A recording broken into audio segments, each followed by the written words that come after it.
Bueno, pues buenas noches de nuevo. Aquí estamos después de esta experiencia inmersiva, tan física, tan total, yo creo que nos apela como espectadores, pero también nos hace compartir la experiencia de supervivencia, la experiencia poética, las dificultades físicas del paisaje, la opresión, la claustrofobia. Es una película muy sensorial, muy aromática, muy percutante. No me extraña que haya tenido esta vida tan extraordinaria por festivales, que haya tenido tan buenas críticas, que haya llegado tan lejos y sin duda habla muy bien de este cineasta de raza. Recuerden el nombre, Alejandro Landes, porque ha venido para quedarse. Eh, yo le decía a Alejandro que me vi la película la semana pasada en casa en el ordenador y me decía, ay, qué pena. Porque hay películas que no se pueden ver, no caben en un iPhone. Esta película no cabe en un iPhone, hay que verla en cine. Y he entrado ahora al final, he visto los últimos 20 minutos en pantalla y realmente no tiene nada que ver. O sea, la secuencia de los rápidos, madre mía. Ahora nos contará cómo cojones se rueda eso, pero vaya. En fin, Alejandro, decíamos antes, no viene de una escuela de cine. Ha dirigido 3 películas. Esta es su segunda película de ficción. Creo que en el año 2007 dirige su primer documental, Cocalera, un documental en torno a Evo Morales. Y luego diriges 3 años después, me parece, tu primera película de ficción, que va a Cannes, en la que de nuevo mantienes lo que ya empieza a parecer una tendencia a tener una preocupación política desde tu cine. Y 7 años después dirige Monos. Es decir, que en un periodo de 10 años ha dirigido un documental y 2 películas de ficción. Se lo piensa, no es un director que tiene prisa por hacer cine, por rodar una película cada año y medio. Esta película es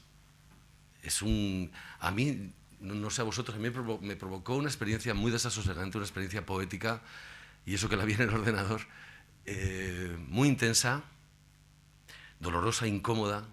Me sentía la americana secuestrada, ¿no? Tenía un poco esa sensación de claustrofobia, de violencia viendo la película. Es una película muy pensada, muy reflexionada por ti, muy deseada, me imagino. Me gustaría pensar en esos 7 años que van de tu primera película de ficción a esta, las vueltas que das a tu siguiente paso como cineasta, que creo que, como te decía antes, te coloca en un antes y un después en tu carrera.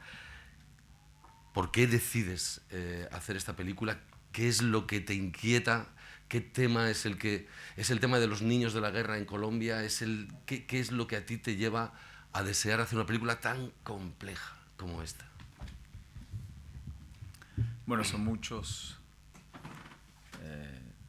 los lugares que me llevan a hacer esta película. Por un lado está el hecho de que sí, vengo de un país que va décadas de guerra, ¿no? Y no lo había visto retratado de una manera que me satisfaga, ¿no?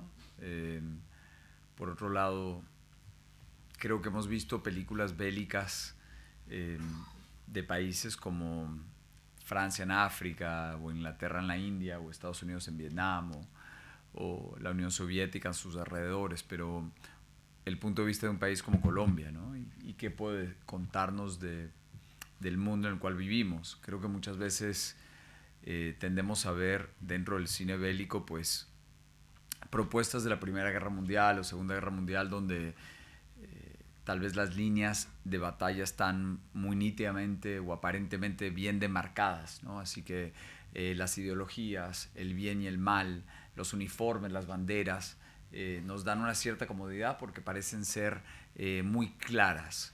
En cambio, la guerra, como la conocemos hoy en día en el mundo, tiende a ser mucho más porosa, difusa, sucia, ¿no? O sea, cuando hablas de conflictos como Siria, Afganistán, Crimea, Irak, las alianzas van cambiando repentinamente, las banderas, los uniformes. Para aquellos que están ahí en la trinchera, pues es una guerra mucho más confusa. Así que de ahí vino la idea de presentar una guerra que me parece mucho más real, donde generas un vacío ideológico y lo vives desde las personas que están ahí y no juzgas la guerra desde tus simpatías ideológicas, sino verdaderamente desde las personas. Por eso pues no sabes si estás con un grupo de izquierda o derecha, si estás en el futuro o el pasado, si estás en el paraíso o el infierno, si estás con un hombre o una mujer, o si la secuestrada es un agente de la CIA o si es simplemente un alpinista que estuvo en el lugar equivocado, en el momento equivocado, ¿no? Entonces yo creo que generar ese gran vacío para forzarte a estar únicamente a través de las acciones y la presencia de los actores, pues te lleva a un lugar de no clasificar. Todo el día estamos pensando, ¿no? ¿Quién eres tú? ¿Cuántos años tienes? ¿Dónde vives? ¿Qué oficio tienes? Y te clasificamos a partir de esa información que supuestamente es la que te define. La película aquí rechaza esa información para que tú la vivas a través de quien conoces en ese momento, ¿no? Entonces es una propuesta muy radical para abordar un lugar común, que es la violencia colombiana. Creo que nadie se ajena a esa historia. Y más que la violencia colombiana, es algo que nos acompaña a nosotros como especie, ¿no? Y un juego de espejos entre dos momentos de la vida que creo que sirven como catalizador a quienes somos como especie. Uno, la adolescencia, un momento de la vida que quieres pertenecer, quieres estar solo. El deseo de ser amado se junta con la voluntad del poder, y a su vez también la guerra, que como dicen los budistas, pues la flor del loto crece en el lodo. La guerra nos muestra las cosas más bellas y generosas del ser humano, como también las cosas más aterradoras. Así que creo que hay como un juego de espejos entre esos dos momentos. Uh-huh. Un país como Colombia, hasta hace poco se le consideraba uno de los países más violentos o el más violento del planeta Tierra. Ahora creo que ese dudoso honor le cabe a México. Pero claro, un país en guerra en torno al narcotráfico ha dejado miles y miles y miles, cientos de miles de víctimas de todo tipo. No me extraña que desde el cine, desde cualquier experiencia artística, estéis intentando digerir de dónde venís, que además es un pasado muy reciente, que es que antes de ayer todavía a día de hoy siguen desapareciendo intelectuales, poetas, políticos. Lo que me gusta de tu película es que amplía un poco la paleta de cómo el cine colombiano o los colombianos desde la cinematografía tratan esa realidad. Porque por una parte tenemos Víctor Gaviria, que yo diría que es el pater, ¿no? Vuestro Carlos Saura. Es un cineasta, todos le conoceréis, me imagino, el director de La vendedora de rosas, un hombre fuertemente comprometido con el cine como reflejo de sociedad.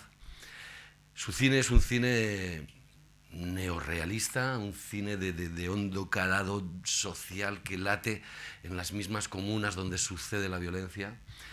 Luego está Laura Mora, por ejemplo, con una película como Matar a Jesús, que es una película en la que Laura Mora, su padre, fue asesinado por un sicario y reflejó esa experiencia es como Héctor Abad Faciolince, ¿no? Con esta novela que por fin ha dirigido Fernando Trueba y que veremos próximamente. Un sicario mata a un intelectual y la hija de este intelectual dirige con el tiempo una película como Matar a Jesús desde las calles de Medellín, que en donde ya hay un vuelo poético, ya no es el realismo puro, la prosa dura de Víctor Gaviria, y hay una elevación poética. Y luego está Ciro Guerra, por ejemplo, que para mí es uno de los clásicos modernos del cine latinoamericano. Y tu película creo que se posiciona cerca de Ciro y creo que se posiciona en esa búsqueda desde la poesía, desde la fábula, desde la metáfora, de miradas para entender lo que os ha pasado. No sé cómo lo ves tú, cómo te englobarías en esta tradición del cine colombiano. A mí la verdad no me gusta enmarcar el cine por banderas ni por nacionalidades. Siento que el cine es más lo que el cine es poroso en sus fronteras, no respeta banderas ni fronteras.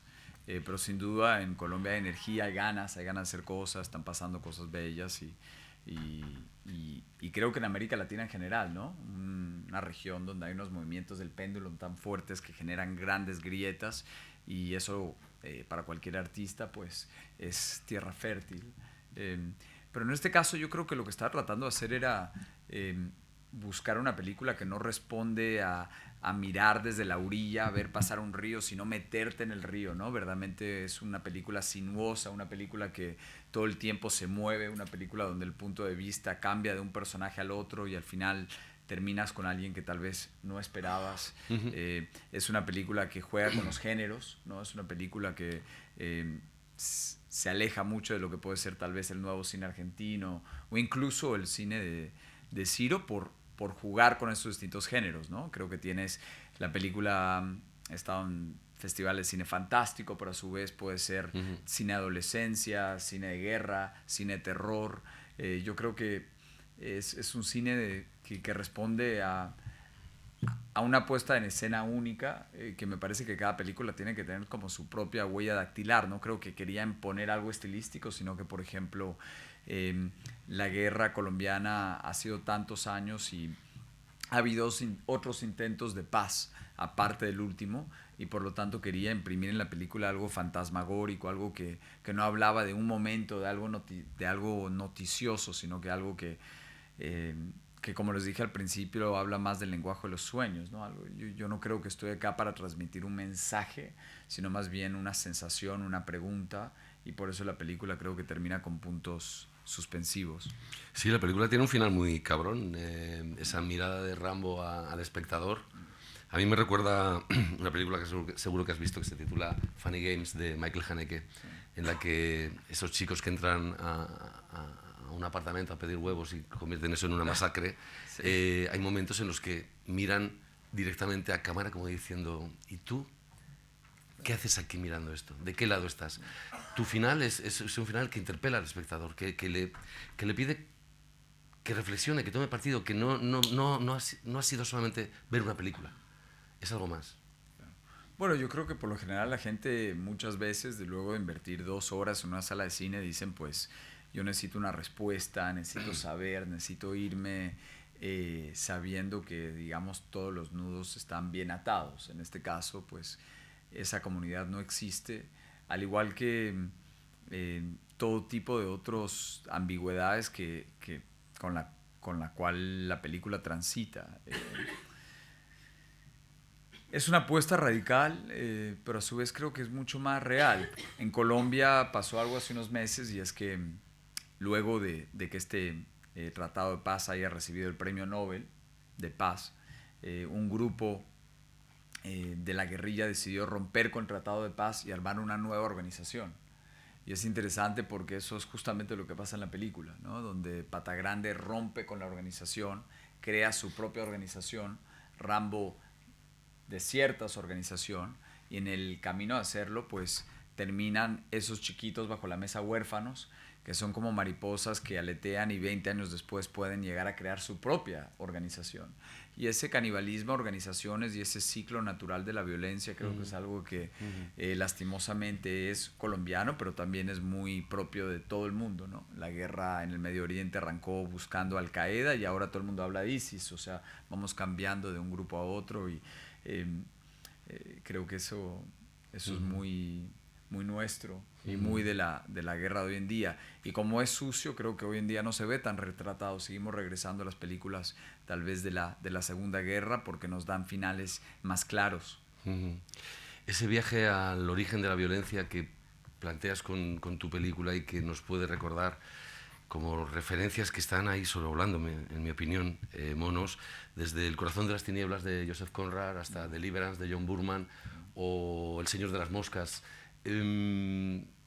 ¿Eras consciente de que esas referencias estaban ahí, que estabas jugando en una liga en la que otros clásicos ya habían trabajado? Claro, o sea, esa era la idea, agarrar un lugar común. Para los colombianos hablar de la violencia después de 60 años de guerra es un lugar común, ¿no? Era un territorio supremamente delicado, y también el canon del cine bélico y también un canon de hablar sobre quiénes somos nosotros como especie, ¿no? Una especie social, una especie política, estas películas que citas. Así que sin duda no era negar la existencia de esas películas, sino asumirlas como propias y avanzar el discurso con algo moderno. También películas como La rusa Ven a ver, las películas de Harmen y Corrine por la adolescencia, Buen trabajo de Claire Denis, la fotografía de Nan Goldin, la fotografía de capa, de guerra. Hay varias influencias en los textos de Thomas Hobbes sobre quién somos nosotros. Yo creo que hay como muchos puntos de partida y asumir esas, no tanto como una oda, sino más bien simplemente como imágenes pop. O sea, la estaca con la cabeza del cerdo encima, pues es una imagen que está en la portada de un libro que millones de niños alrededor del mundo leen todos los años. Así que no es una imagen nueva, pero sí en el contexto de una película tal vez a momentos tan foránea, pues te resignifica esa imagen, como puede ser la lata de sopa de Campbell de Warhol. O sea, son ese tipo de cosas que a su vez la película se permite en momentos ser algo pop. La película, decíamos, te ha llevado 7 años ponerla en marcha. Es una película, tengo la sensación, muy pensada en términos plásticos. Una cosa que llama muchísimo la atención es el diseño sonoro de la película. Una banda sonora percusiva que trabaja claramente a favor de esa vibración, de esa sosegante violenta que refleja la película.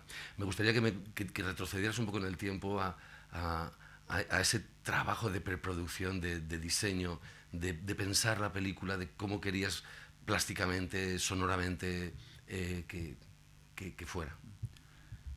A mí me parece que hay mucha magia y misterio en el mundo físico que nos rodea, así que mi idea siempre fue llevar ese mundo físico al borde de lo fantástico sin entrar a la fantasía. Así que la niebla, las nubes, el terreno, y crear una banda sonora a partir de sonidos reales, pero que no necesariamente pertenecen a ese lugar. Así que son sonidos naturales, pero a su vez en este contexto te llevan a crear yo creo que un mundo bastante particular. En cuanto a la cámara, pues lo que hacíamos era pensar en una cámara en constante movimiento, como los cuerpos de los chicos, ¿no? Que están en su adolescencia, metamorfosis. También cuando estás en una montaña, la idea de escala, de perspectiva, de tu tamaño frente al mundo es mucho más claro, ¿no? Parado en la cordillera de una montaña, pero metido en la profundidad de una selva se empieza a perder, se distorsiona esa escala, esa perspectiva y empiezas a fragmentar como lo hace el grupo que se desintegra, ¿no? Es parte de la puesta en escena. También los colores que los llevamos a momentos muy de límite, pero siguen teniendo, digamos, una tendencia realista. A mí me parece que sucede algo muy interesante cuando las caras y los lugares son muy reales, pero la puesta en escenas es bastante estilizada, así que hay como una contradicción entre esos dos puntos y te genera algo que no es documental y tampoco es cine fantástico, es algo que te genera una cierta incomodidad porque no lo puedes clasificar. Viendo la película pensaba que se podría haber hecho una película, y a lo mejor la tenéis, del rodaje de la película. Un making of de estos lustrosos que dan para un documental que merece la pena ser visto. Me hubiera gustado, pero como se nos acabó la plata, fue la primera cosa que cortamos. Pero ¿cómo pudo ser ese rodaje? Me contabas que hubo un tiempo de preproducción, por una parte de búsqueda de los jóvenes y adolescentes que forman la patrulla, y que durante, no sé si 3 semanas, durante un tiempo largo, estuvisteis haciendo algo parecido a instrucción militar y también entrenamiento y preparación, porque eran chicos que no venían de las escuelas de cine, de las escuelas de interpretación, y luego trabajar en un entorno hostil, donde la experiencia física del rodaje y de la permanencia en esos días de preparación tuvo que ser realmente duro. O sea, cuéntanos cómo fue encontrar a esos chicos, porque imagino que querrías para cada uno de ellos un perfil muy característico. ¿Cómo fue el encuentro con ellos, el ablandarles, el domarles para la ficción, que entendieran sus personajes? Yo creo que es impresionante el trabajo de cada uno. ¿Y cómo fue la experiencia de rodaje tan dificultosa, tan bélica? Bueno, en realidad lo que pasó fue que buscamos en calles, en colegios, buscando locaciones, tantos lugares distintos, buscando estos chicos. Vimos más de 800 chicos alrededor de toda Colombia y de los 800 escogimos como a unos 22 y los llevamos a un campo de verano, digamos, entrenamiento básico militar, algo así, y en la mañana hacían ejercicios de improvisación, actuación. Los despertaban muy temprano, hacían todo juntos, comían, ¿Tú les dirigías esos ejercicios de interpretación o tenías un...? No, tenía alguien conmigo, que es la actriz argentina Inés Efron, que es un gran talento. Después en la tarde justamente hacían ejercicios de entrenamiento militar, pero como era un ejército clandestino, entonces no podía ser tu ejército típico a gritos y con botas, sino más bien descalzos, danza, formación. Y al pasar tanto tiempo juntos, empezabas a ver lo que verías en una oficina, un patio de colegio, y es donde hay química, donde no hay química, o sea, quién se lleva con quién y quién no se lleva con quién, y a medida de ver todo eso, ver este grupo vivo y su química propia, pues escogimos de los 22, escogimos a los 8 que serían los monos, y yo en ese camino pues los iba conociendo, sus sueños, sus anhelos, su disgusto, sus miedos, y también reescribía el guión y les pedía también que me repitan algunos de los diálogos y reescribía los diálogos también y cambiaba los personajes para asegurar que había química fuera de la pantalla.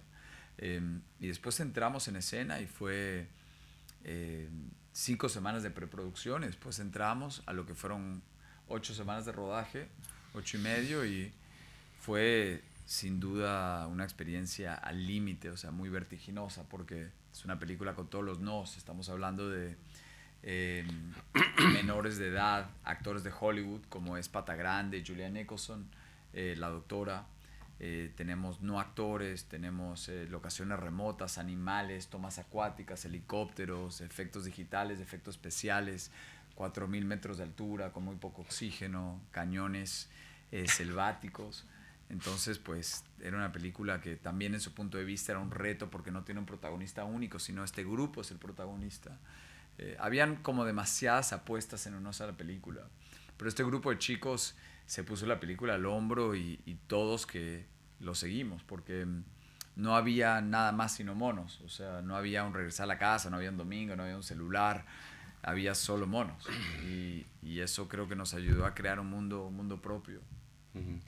Una de las secuencias cumbres de la película, que yo le decía a Alejandro que se estudiará en las escuelas de cine, es un alarde, es la secuencia final de la persecución a Rambo por los rápidos, y que además resuelves de un modo increíble cuando te adentras prácticamente en las burbujas, en las partículas de agua que se convierten en organismos pluricelulares, casi en espermatozoides, como si viajaras al origen mismo de la naturaleza violenta del ser humano. Es una pasada. Pero, ¿cómo cojones se hace una secuencia como la de los rápidos? Con mucha responsabilidad. Claro, porque es que están ahí, o sea, no son especialistas. No, fue muy raro lo de la selva porque en realidad lo que teníamos de equipo, la fuerza de producción era una tropa de mulas, el equipo nacional de rafting y kayak de Colombia, y también la única gente que vivía allá abajo en el río eran unos mineros de oro ilegales, una minería artesanal. Así que teníamos, imagínate, mulas, kayakistas y mineros de oro allá abajo, que eran como el grueso de la producción junto con nosotros. Y el equipo nacional de kayak pues llevaba gente por ese río, extranjeros, y lo conocía bien, conocía ese rápido, tenía el equipo de seguridad y como que lo armamos, así que teníamos eso, un poquito de magia de cine, un poco de efectos, y no les quiero quitar mérito a los actores porque también la están actuando. Mucha gente me da pena cuando dice que Julianne Nicholson pues está en peligro, su vida está en peligro. Digo, bueno, mira, fue un rodaje duro, pero no nos olvidemos que está actuando. Claro, sería quitarle mérito a los actores porque no se estaban ahogando, o sea, te la están vendiendo. Pero bueno, no te quiero cantar más porque te va a dañar la escena. Claro. No cuentes el truco. Pero me imagino que fue largo de rodar esa secuencia y muy planificada. ¿Cuántos días os llevó ese rodaje? Ese día fue un día. ¿Un día? Un día de rodaje. Sí. ¿Qué tío? Sí. Un día de rodaje, 2 muertos. Oye, otra pregunta sobre tu película que tiene que ver con el corazón mismo del tema que trata, el tema de la violencia. Hay en tu película una especie como de poética de la crueldad que a mí me lleva al cine de Yorgos Lanthimos, el griego, que curiosamente me decías que el director de foto de Yorgos Lanthimos hizo la foto de Raimundo, de tu anterior película. De Porfirio, De, sí. perdón, de Porfirio, de tu anterior película. Es decir, que no estaba demasiado desenfocado. Esa estética o esa poética de la crueldad que nos lleva a Lanthimos, o nos lleva a Haneke, o nos lleva a Matt Escalante, que es un director mexicano que también me hace pensar en él cuando veo tu película. ¿Cómo te planteas desde un punto de vista moral de cineasta el tempo a la hora de retratar la violencia, ya sea en plano o retratarla en off? ¿Cómo fue esa reflexión? Bueno, para mí es muy sencilla esa reflexión, o sea, la violencia es parte de quienes somos, pero lo que siento que carece el cine por lo general es que esa violencia se vea no solamente en quien recibe esa violencia o la víctima de esa violencia, sino también el ejecutor de la violencia. Así que para citarte algo muy claro, la doctora, el personaje de la doctora es víctima a lo largo de la película, pero en un momento se vuelve victimario a tomar la vida de esa chiquita y a puño limpio la ahoga y la mata. Es una escena bastante aterradora. Sin embargo, el peso sobre ella al haber decidido para recuperar su libertad matar a una niña con la cual ha tenido una relación difícil, casi de madre e hija, pues lo ves cuando se viste, cuando se acerca a Pitufo, todo ese momento pues carga consigo ese peso. Así que en un mundo en el cual vivimos donde vemos mucha violencia, pero el ejecutor de la violencia a duras penas le cae una gota de sudor después de acabar con el mundo y matar a 1000 personas, pues acá sí ves el peso sobre no solo la víctima, sino también el victimario. Así que eso es lo que hace que el cine, la violencia no se vuelva espectáculo, sino también algo que sucede entre dos personas. Y eso me parece mucho más real y a su vez mucho más aterrador. Así que por eso vemos películas donde se acaba el mundo y sentimos poco, o aquí que vemos morir una persona y sentimos mucho. ¿Cómo ha sido la acogida de la película en Colombia? ¿Ha servido para avivar el diálogo social sobre el tema de la violencia y de la guerra? Bueno, al ser un lugar común, la película venía con mucho ruido por los premios que venía ganando y demás, pero el primer fin de semana en taquilla estrenamos el mismo fin de semana de Había una vez en Hollywood, ¿no? Y pues todo el mundo fue a ver esa y nadie fue a ver Monos. Y había como un rechazo natural porque la gente de una temática muy sensible, pero el fin de semana siguiente fue algo distinto, el tercero distinto, y finalmente fue la película más taquillera del año en Colombia, colombiana. Fue como un éxito de taquilla y fue increíble para nosotros, y eso también se volvió así en Estados Unidos, en Inglaterra, en Holanda. Así que la película estrena no solo en los circuitos de festivales con cinéfilos como ustedes, sino afortunadamente ha roto y ha entrado en salas de cine en más de 40 países. Así que se estrena aquí el 21 de febrero y ojalá que siga esa tradición de sorprendernos, porque creo que es una película que sí, no obstante su huella autoral, creo que te lleva a un viaje bastante particular.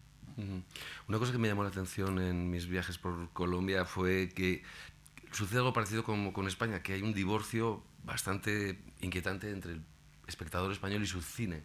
En general en Colombia, yo creo que salvo un cine quizá popular, que yo desconozco, pero el cine autoral, el cine de los poetas, el cine de Víctor, de Ciro, de Laura, el tuyo, tiene difícil acomodo en las multisalas, en las salas comerciales, y encuentra sus pantallas en circuitos casi universitarios o de arte y ensayo.